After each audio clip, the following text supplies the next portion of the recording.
Good evening, dear student. All of you. How are you? अच्छे हैं? बहुत अच्छा। चलिए, तो आज का स्टार्ट टॉपिक है हम लोगों का क्लास 12 का फिजिक्स, इलेक्ट्रोस्टैटिक्स का lesson number 1, electric charge and field, जिसके अंतर्गत हम लोगों ने 5 पार्ट पढ़ चुके थे, जिसमें सतत आवेश वितरण के कारण किसी बिंदु पर वैद्युत क्षेत्र के बल की गणना हम लोग कर लिए थे। अब हमें क्या करना, आज का जो टॉपिक है वैद्युत क्षेत्र, इलेक्ट्रिक फील्ड, आज हम लोग इलेक्ट्रिक फील्ड के ही बारे में पढ़ेंगे। तो देखिए, आप लोग इससे पहले चुंबकीय क्षेत्र के बारे में पढ़ लिए हैं क्लास 10th में। उसमें क्या कहते थे आप लोग, ये ऐसे चुंबक होता था, तो इसका नॉर्थ पोल बोलते थे, इसको साउथ पोल बोलते थे। अब कहते थे कि इसके चारों ओर क्या है, एक चुंबकीय क्षेत्र है, जिसके प्रभाव का हम लोग क्या करते हैं, अनुभव करते हैं। यानी ये कहते थे किसी चुंबक के चारों ओर का वह क्षेत्र जिसमें चुंबकीय प्रभाव का अनुभव किया जाता है, वही क्या कहलाता है, चुंबकीय क्षेत्र कहलाता है। तो आप लोग कहते थे इतना दूर तक उसका क्षेत्र है। यदि इसके बाहर जाते थे, यहाँ से कहते थे यहाँ पे कोई लोहे की छोटी छोटी कील है, तो उसको अपनी ओर आकर्षित नहीं कर पा रहा है, तो वहाँ पे आपका चुंबकीय क्षेत्र नहीं होता था। तो उसी प्रकार यहाँ पे भी है, आपको वैद्युत क्षेत्र की पढ़ाई करनी है। तो इसमें क्या करेंगे, यदि मैं कोई एक आवेशित वस्तु ले लूँ, आवेश ले लूँ, तो इसके चारों ओर भी क्या होगा, इसका प्रभाव होगा। यहाँ तक अगर जो कोई वस्तु को मैं रखूँ, कोई दूसरा आवेशित वस्तु लाऊँ, तो इसे आकर्षित करेगा या प्रतिकर्षित करेगा। यदि मैं यहाँ पे कोई वस्तु रख रहा हूँ आवेशित, तो इसको भी आकर्षित कर रहा है, प्रतिकर्षित कर रहा है। बट इसके बाहर यहाँ पे यदि मैं रख दूँ, तो यहाँ पे वस्तु को, आवेशित वस्तु को रखने से यह वस्तु इसको न तो आकर्षित कर रही है और न ही प्रतिकर्षित कर रही है। तो मतलब ये हुआ कि यहाँ तक इस आवेश का क्षेत्र नहीं है, यही नहीं हुआ। तो अब जहाँ तक इसके वैद्युत बल का अनुभव किया जा सकता है, वहाँ तक इसका क्या होगा, वैद्युत क्षेत्र कहलाएगा। तो आप इसकी डिफिनीशन बता सकते हैं कि वैद्युत क्षेत्र किसी आवेश के चारों ओर का वह क्षेत्र जिसमें किसी अन्य आवेश द्वारा वैद्युत बल का अनुभव किया जा सकता है, क्या कहलाता है, वैद्युत क्षेत्र। लिख लेंगे, किसी आवेश के चारों ओर का वह क्षेत्र जिसमें किसी अन्य आवेश पर वैद्युत बल का अनुभव किया जा सकता है, क्या कहलाता है, वैद्युत क्षेत्र। क्लियर हो गया। अब इसके बाद हम लोग स्टार्ट करते हैं वैद्युत क्षेत्र की तीव्रता।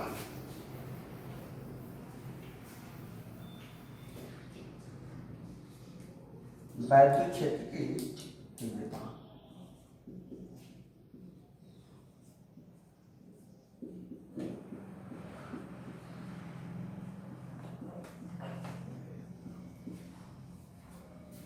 Intensity of electric field.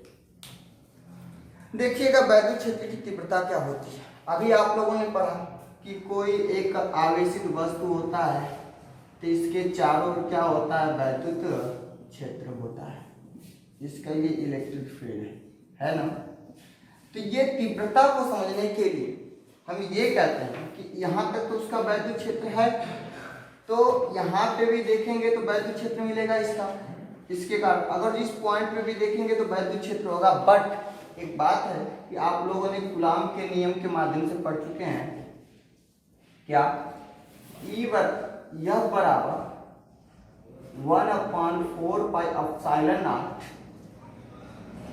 Q1 Q2 upon r²। पढ़े हैं।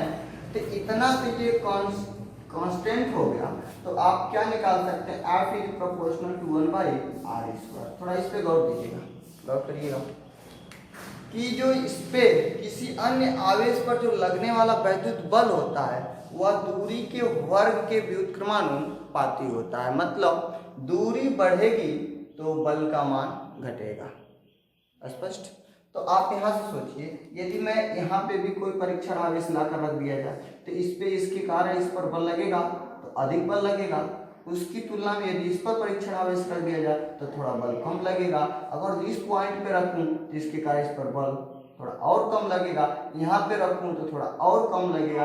तो वही बात है कि इस पॉइंट पे जो क्रम से बढ़ रहे हैं ऊपर, बल का मान मेरा घटता जा रहा है, तो कितना दूरी पे रहेगा, कितना बल लगेगा। तो इसी पॉइंट पे इसके बल के परिमाण को बताने के लिए, यानी इसके क्षेत्र का मान बताने के लिए इस राशि को लेकर आई गई। तो आप यहां से डेफिनेशन बता सकते हैं कि वैद्युत क्षेत्र की तीव्रता वह भौतिक राशि है जो वैद्युत क्षेत्र में स्थित परीक्षण आवेश पर लगने वाले बल के मान को बताती है। वैद्युत क्षेत्र की तीव्रता वह भौतिक राशि है जो वैद्युत क्षेत्र में स्थित परीक्षण आवेश पर लगने वाले वैद्युत बल का मान बताती है। अब बात यह आती है कि परीक्षण आवेश क्या होता है, इसको भी समझ लेते हैं। तो परीक्षण आवेश, थोड़ा गौर से सुनिएगा कि परीक्षण आवेश जो होता है वो धन आवेश होता है, Q नॉट, और ये बहुत अल्पतम बेचारा आवेश होता है, बहुत गरीब आवेश होता है। इसका आवेश तो होता है लेकिन इसका कोई इलेक्ट्रिक फील्ड नहीं होता है, लेकिन ये दूसरे के इलेक्ट्रिक फील्ड का अनुभव करता है, दूसरे के इलेक्ट्रिक फील्ड का अनुभव करता है, अपना खुद का इलेक्ट्रिक फील्ड नहीं होता है। तो आप बता सकते हैं वैद्युत इसका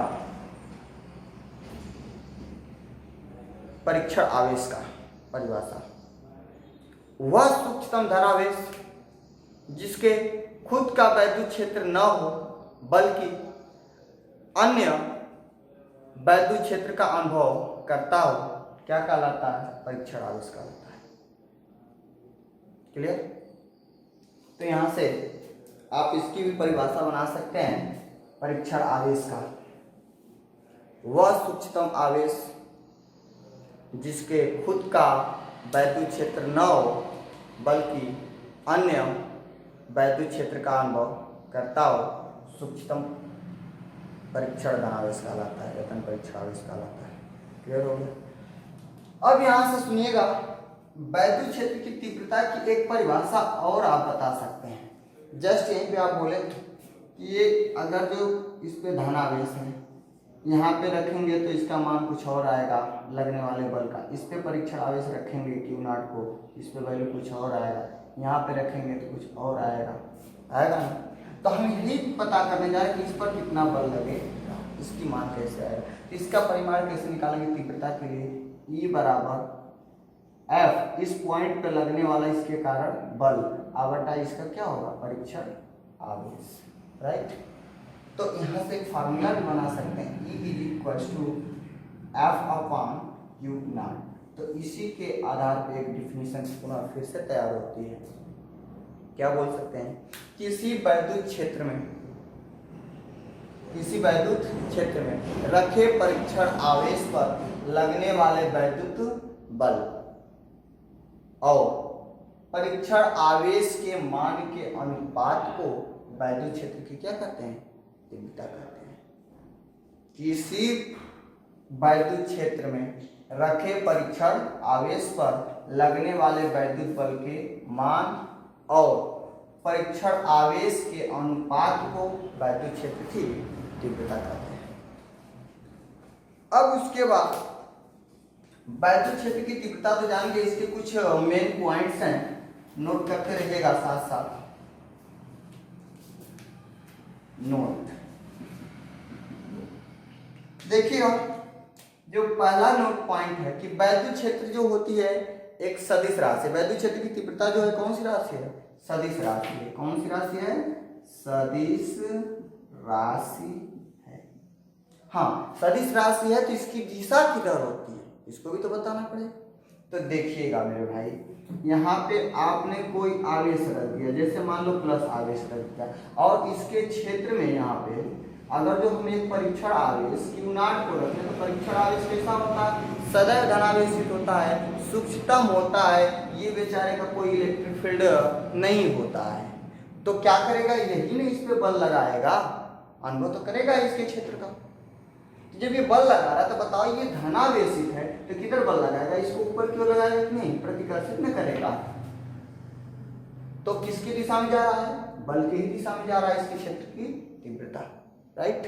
अगर तो ये कोई इस पे माइनस आवेश वाला है तो इसके फील्ड में आप परीक्षण आवेश Q नॉट को रखेंगे, ये क्या करेगा, इसको अपनी ओर आकर्षित करेगा। तो इसके बल की दिशा किधर होगा, माइनस आवेश की ओर होगा। और ये क्या होगा, प्लस आवेश का क्या होगा, प्लस आवेश से दूर की ओर होता है। यदि कोई धनावेश है तो उसके वैद्युत क्षेत्र की तीव्रता की दिशा क्या होगी, धन आवेश से दूर होगी।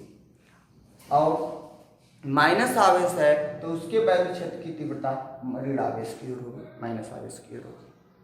तो अर्थात आप बोल सकते हैं दूसरा नोट पॉइंट कि जो वैद्युत क्षेत्र की तीव्रता होती है वो वैद्युत बल की दिशा को प्रदर्शित करती है। लिख लीजिएगा, वैद्युत क्षेत्र की तीव्रता वैद्युत बल की दिशा में होती है। तीसरा नोट पॉइंट आप बना सकते हैं कि इसका मात्रक क्या होता है। तो देखिएगा वैद्युत बल का मात्रक तो आप लोगों ने अभी फार्मूला पढ़े हैं, क्या पढ़े थे, E = F/Q0। तो F का मात्रक क्या होता है, न्यूटन, और ये आवेश चार्जहीन है इसका मात्रक कूलम। तो आप ऐसे भी लिख सकते हैं न्यूटन प्रति कूलम। क्लियर। अब यदि थोड़ा सा इसमें से देखेंगे कि इसकी बीमा भी निकाल सकते हैं, तो लिख लीजिएगा अगला नोट पॉइंट, बीमा, वैद्युत क्षेत्र की तीव्रता की बीमा। तो जब हम बीमा निकालते हैं तो इसका बल की बीमा अपान आवेश की बीमा, तो बताइए बल की बीमा क्या होती है, mL² T/-2 अपान आवेश की बीमा AT। तो सॉल्व कर देते हैं, mL²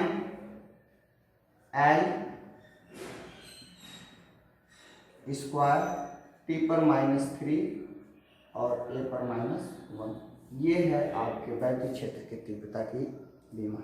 एक बात और है कि यहाँ पे देखिएगा E = F/Q पाए हैं ना, तो यदि हम लोग, अगला नोट पॉइंट है, यदि Q0 = 1 कूलम ले ले तो E = कितना हो जाएगा, F हो जाएगा कि नहीं। हाँ, कहने का मकसद ये आपका धनावेश है, इसका ये इलेक्ट्रिक फील्ड है। यहाँ पे हमने कहा रखा इस पॉइंट पे एक परीक्षण आवेश Q0 की वैल्यू कितना ले लिया, 1 ले लिया। इसकी जो इस पॉइंट पे जो वैद्युत क्षेत्र की तीव्रता होगी इस पर लगने वाले वैद्युत बल के परिमाण के क्या होगा, बराबर होगा। तो आप यहाँ से एक डिफिनेशन बोल सकते हैं, क्या बोल सकते हैं कि एकांक धन परीक्षण आवेश पर लगने वाले वैद्युत बल का मान वैद्युत क्षेत्र की तीव्रता के बराबर होती है। एकांक धन परीक्षण आवेश पर लगने वाले वैद्युत बल का मान वैद्युत क्षेत्र की तीव्रता की क्या होती है, बराबर होती है, या वैद्युत क्षेत्र की तीव्रता कहलाती है। जैसे मैंने ये कहा दूं इस पॉइंट पे कितना है, 8 न्यूटन प्रति कूलम का बल वैद्युत क्षेत्र की तीव्रता है। इसका मतलब यदि परीक्षण आवेश का मान कितना हो जाए, 1 कूलम हो जाए, तो उस पर कितना वैद्युत क्षेत्र की तीव्रता आएगी, 8 की इक्वल्स आएगी, 8 न्यूटन प्रति कूलम के बराबर रहेगी। सही है, तो ऐसे आप लोग इसको सॉल्व कर लेंगे। बहुत अच्छा, मिटा दूँ। अब हेडिंग बनाइए, वैद्युत क्षेत्र रेखाएं या वैद्युत बल रेखाएं।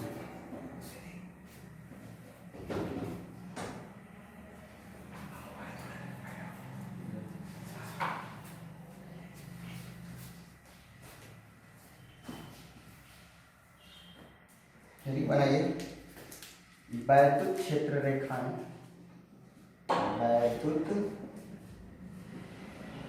क्षेत्र रेखाएं या वैद्युत बल रेखाएं।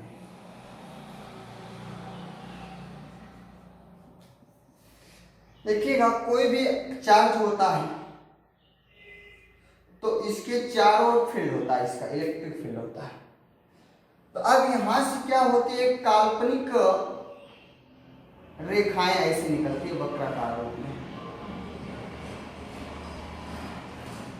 तो ये जो रेखाएं होती हैं ये वैद्युत क्षेत्र की दिशा को डिनोट करती है, प्रदर्शित करते हैं। इस पे कोई भी धन परीक्षण आवेश रखा जाएगा कि ये स्वतंत्र रूप से इधर क्या कर सकता है, चल सकता है। यदि इस पर हम एक स्पर्श रेखा खींचेंगे ये किसको डिनोट करेगा, वैद्युत क्षेत्र के बल के मान को डिपेंड करेगा।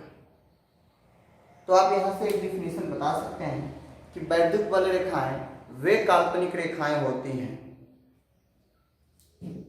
जो जिस पर एक स्वतंत्र धन परीक्षण आवेश चल सकता है।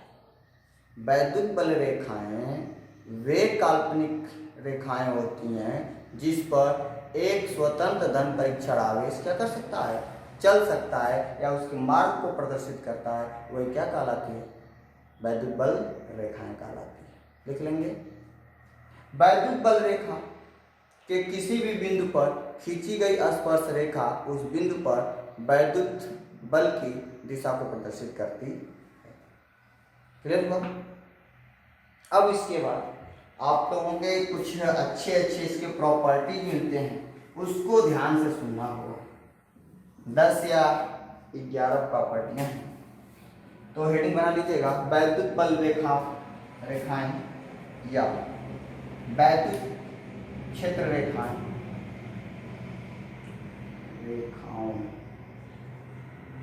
के गुण।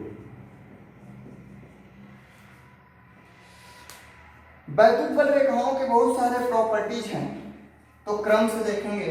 इसका पहला नोट पॉइंट ये है कि अगर जो वैद्युत बल रेखाएं वैद्युत आवेश यदि धनावेशित है तो इसकी बल रेखाएं कैसे निकलती, गौर से देखिएगा। ये धनावेश है, अगर जो इसके फील्ड में हम कोई एक परीक्षण आवेश रखें तो बताइए इसकी बल रेखाएं किधर जाएगी, धन आवेश से दूर जाएगा कि नहीं। भाई इसको तो धनावेशित लिए है, इसको प्रतिकर्षित करेगा ना, प्रतिकर्षित करेगा तो किधर जाएगा, इधर जा रहा है, ऐसे इधर जाएगा।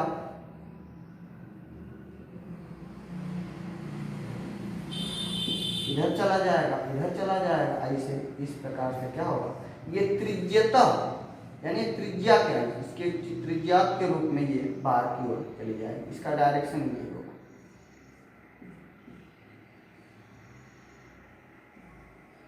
तो आप इसका एक पॉइंट नोट कर सकते हैं, एकल धनावेश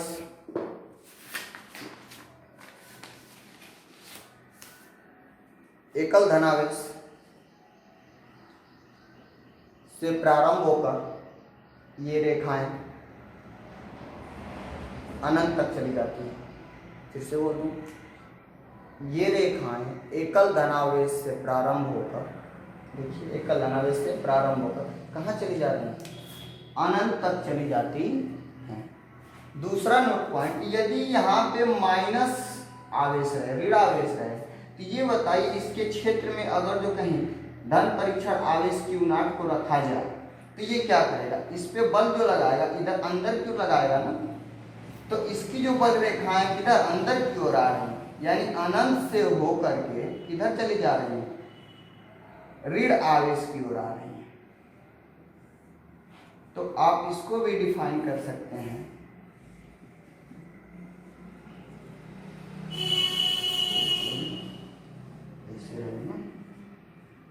ऐसे बना लेंगे, इसको भी डिफाइन कर सकते हैं। एकल ऋण आवेश अनंत से चलकर ऋण आवेश पर क्या होती है, समाप्त हो जाती है। एकल ऋण आवेश अनंत से चलकर अनंत से आ रही है और किस पे समाप्त हो जा रही है, ऋण आवेश पे समाप्त हो जाती है। हो गया तीसरा नोट पॉइंट, दूसरा हो गया तीसरा नोट पॉइंट। तीसरा नोट पॉइंट ये है कि यदि दो के समान प्रकृति के धनावेश, एक प्लस क्यू आवेश यहाँ पे भी है और इस पे भी प्लस क्यू आवेश है, समझिएगा दोस्तों। यदि मैं यहाँ पे इसके बीच में कहीं पे भी परीक्षण आवेश Q नॉट रख दूं तो क्या ये इसको प्रतिकर्षित करेगा, इधर भगाएगा, और ये वाला इसको प्रतिकर्षित करेगा, इधर भगाएगा। सोचिएगा, तो अब ये बेचारा कहाँ जाएगा, तो ये इधर जा रहा है, ये इधर जा रहा है, तो इसका मतलब क्या हुआ, बेचारा कहाँ जाएगा, तो ये क्या करेगा, धीरे से बेचारा ऐसे इधर की ओर मुड़ जाएगा। अर्थात ये एक लचकदार डोरी के समान क्या होता है, प्रतिकर्षित हो जाता है ऐसे।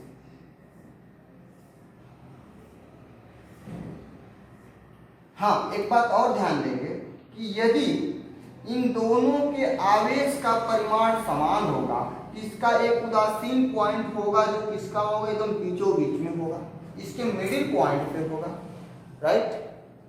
यानी इससे जितनी दूरी पे ये मिडिल पॉइंट होगा उतना ही दूरी पे ये होगा। कब, जब दोनों आवेशों के परिमाण समान होंगे तब, और उसके साथ साथ इनकी नेचर भी समान होना चाहिए। क्लियर हो? एक लाइन नोट कर लीजिए इसका। दो समान आवेशों के बीच, दो समान आवेशों के बीच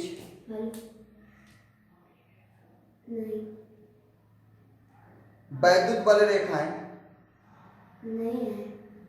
दो समान आवेशों के बीच वैद्युत बल रेखाएं लचकदार डोरी के समान एक दूसरे से क्या होती हैं, प्रतिकर्षित हो जाती हैं। घर पे है, स्कूल पे नहीं। लचकदार डोरी के समान एक दूसरे से दूर भागने का प्रयास करती हैं। स्पष्ट? एक लाइन और नीचे लिख लीजिएगा। इससे सिद्ध होता है कि समान प्रकृति के आवेश एक दूसरे को क्या करते हैं, प्रतिकर्षित करते हैं।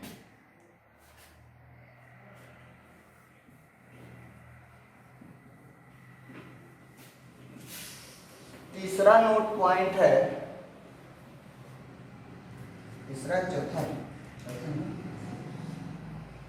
चौथा पॉइंट ये कहता है कि यदि समान विपरीत प्रकृति के दो आवेश हैं, विपरीत प्रकृति के, तो अब यहां से सोचिएगा, तो यहाँ पे यदि मैं कोई परीक्षण आवेश रखते हैं तो इसके कारण इस पर बल किधर लगेगा, इससे दूर लगेगा, और ये बेचारा क्या करेगा, इधर खींचना चाहेगा। सही? तो बताइए ये बेचारा जो है आपका परीक्षण आवेश, गरीब इंसान, ये कहाँ जाएगा, तो ये ऐसे घूम करके इस पर आ जाएगा। अर्थात इससे ये पता चलता है कि यहाँ से आवेश निकलेगा और लचकदार डोरी के समान इस पर आकर के यहाँ पे मिल जाएगा।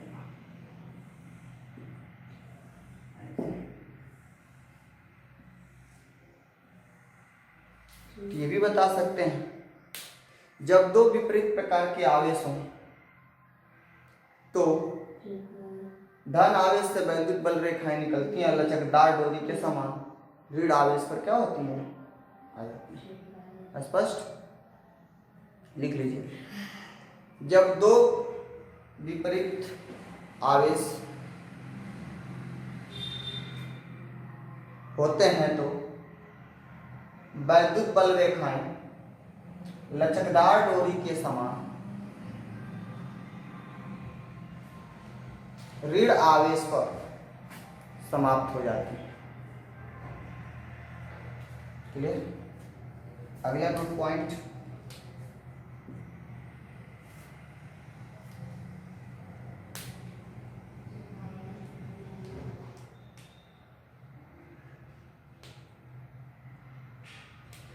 अगला नोट पॉइंट ये है कि एक बार ध्यान से देखेंगे कि ये जो वैद्युत बल रेखाएं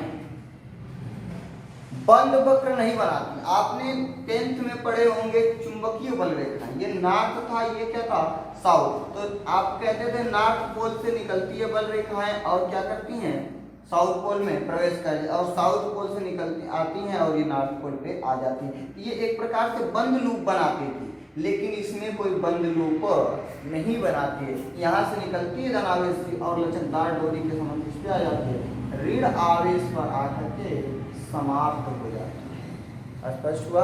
कभी भी ये बंद वक्र नहीं बनाती है, लेकिन ये क्या था, एक बंद वक्र का निर्माण करता था। कौन? चुंबकीय बल रेखा।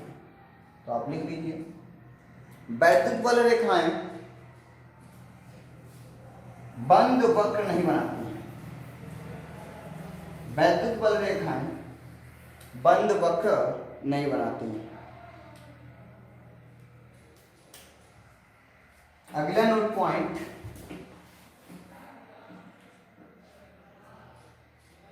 देखिएगा अगला नोट पॉइंट यह है कि जो वैद्युत बल रेखाएं यदि समान दूरी पर है तो इसमें जो आपका वैद्युत क्षेत्र उत्पन्न होगा, वैद्युत क्षेत्र की तीव्रता भी क्या होगी, समान होगा। जैसे यहाँ पे मैंने जो वैद्युत बल रेखाएं समान दूरी पर होती हैं, यहाँ का जो वैद्युत क्षेत्र कुछ और होगा तो यहाँ पे जो वैद्युत क्षेत्र होगा कुछ और होगा। क्लियर हुआ? तो आप बता सकते हैं कि वैद्युत बल रेखाएं समान दूरी पर जब होती हैं तो वहाँ पे वैद्युत क्षेत्र समान होता है। यदि भिन्न भिन्न दूरी पर होती हैं तो वहाँ पे वैद्युत क्षेत्र क्या होता है, भिन्न भिन्न होता है। नोट करिए, यदि वैद्युत बल रेखाएं समान दूरी पर होती हैं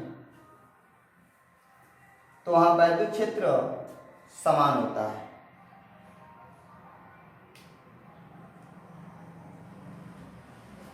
अगला नोट पॉइंट, यदि वैद्युत बल रेखाएं भिन्न भिन्न दूरी पर होती हैं तो वहाँ वैद्युत क्षेत्र भिन्न भिन्न होता है। बहुत ज्यादा गर्मी है।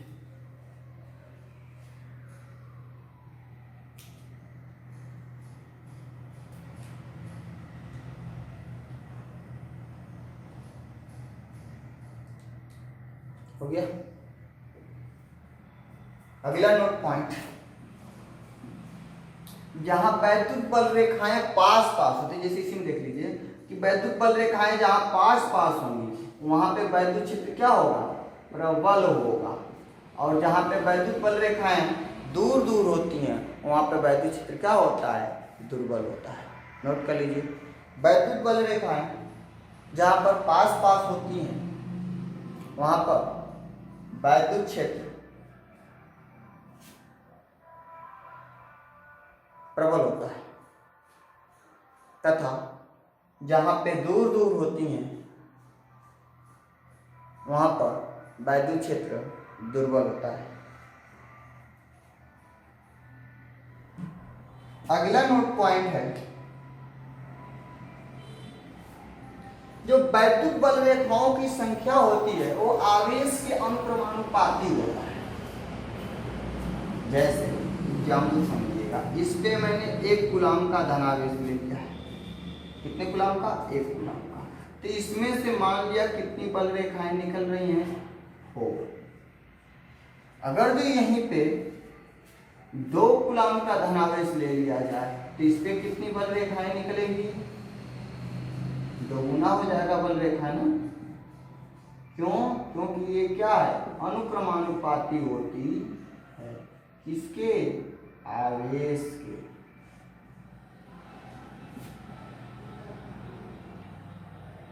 क्लियर? यानी इस पे जो 1 कूलम का आवेश हमने मान लिया तो इस पर कितना आवेश है, कितनी बल रेखाएं निकल रही हैं, 4। यदि इस पे 2 कूलम बढ़ा दी, 1 कूलम से 2 कूलम हो गया तो इस पे कितनी बल रेखाएं निकलेंगी, 8 निकलेगी। यदि 3 कूलम का होता तो 12 बल रेखाएं निकलती। इससे क्या साबित होता है कि जो वैद्युत बल रेखाएं हैं आवेश की क्या होती, अनुक्रमानुपाती होती। नोट करिए, वैद्युत बल रेखाएं आवेश के अनुक्रमानुपाती होती हैं।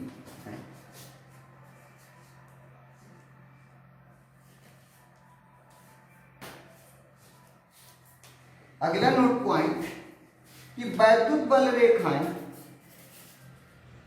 कभी भी गोलीय चालक के अंदर नहीं होती। कहाँ होती? इसके पृष्ठ से निकलती हैं। जैसे ये देखिए, ये गोलीय चालक है तो इसके बाहर से ही वैद्युत बल रेखाएं निकलती, इसके अंदर नहीं होती है। वैद्युत बल रेखाएं गोलीय चालक के अंदर नहीं होती हैं। कहाँ होती हैं? बाहर से ही प्रवेश करती हैं। अगला,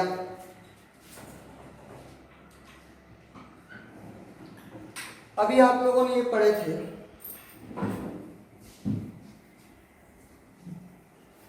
ये एक धनावेश था तो दूसरा ऋणावेश था। इसमें आप लोगों ने देखा था ये लचकदार डोरी के समान ऐसे चल रहा था, बंद वक्र में बना रहा था। अब इसको देखेंगे कि इसके जो वैद्युत बल रेखाएं हैं, इसके किसी भी पॉइंट पे यदि हम स्पर्श रेखा खींचें, ये वैद्युत क्षेत्र की तीव्रता को डिनोट करती है। देखिए कहीं पे भी स्पर्श रेखा खींच सकते हैं, इसके दिशा को प्रदर्शित कर रही है ना, यहाँ पे भी ले सकते हैं। तो आप एक लाइन नोट कर लीजिए, वैद्युत बल रेखाओं के किसी भी बिंदु पर खींची गई स्पर्श रेखा, वैद्युत बल रेखाओं के किसी भी बिंदु पर खींची गई स्पर्श रेखा उस बिंदु पर वैद्युत क्षेत्र की दिशा को प्रदर्शित करती है। वैद्युत क्षेत्र की दिशा को प्रदर्शित करती है।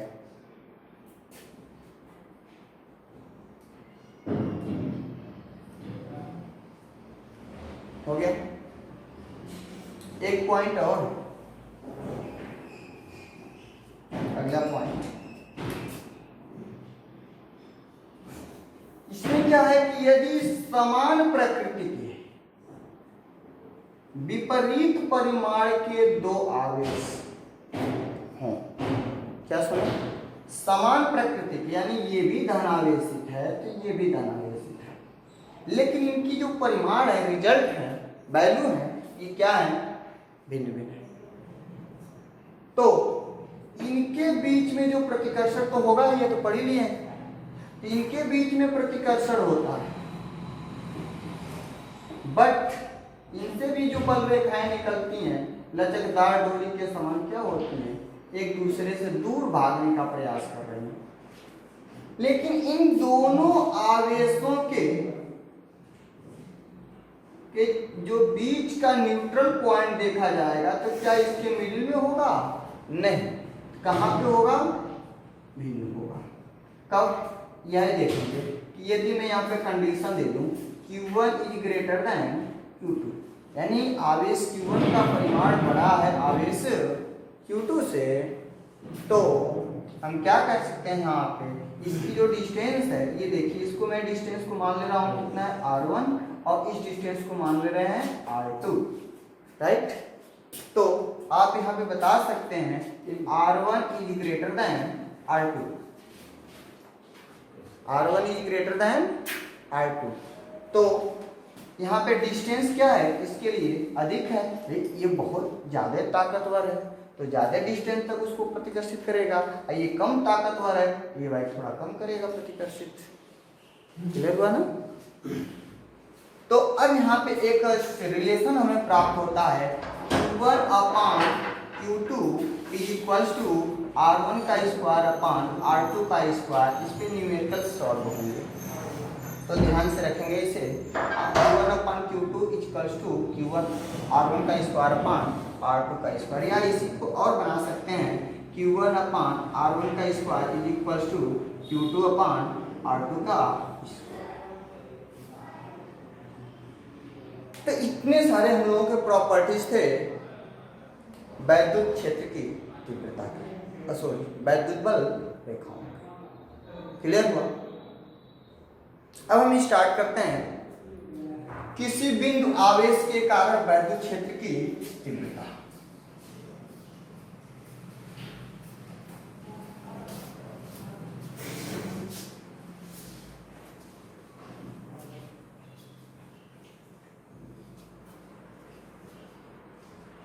हेडिंग बनाइए, किसी बिंदु आवेश के कारण वैद्युत क्षेत्र की तीव्रता। कोई एक बिंदु आवेश होगा, किसी भी पॉइंट पे आवेश रखा जाएगा, तो उसके कारण अन्य बिंदु पर हमें वैद्युत क्षेत्र की परिमाण को अज्ञात करना, कितना परिमाण उस पर आएगा। तो ध्यान से देखिएगा, इसके लिए मैं मान लेता हूं कि कोई मेरा एक पॉइंट है और इस पर क्या है प्लस क्यू आवेश है, और इससे स्मॉल आर दूरी पर इसके क्षेत्र में ही कितनी दूरी पे स्मॉल आर दूरी पर एक पॉइंट क्या है पी है, यहाँ पे ओ लिख देता हूं, जिस पर एक धन परीक्षण आवेश क्यू नॉट रखा गया है, और इसी पर हमें इस बिंदु पर क्या करना, इसके कारण वैद्युत क्षेत्र की तीव्रता की गणना करनी।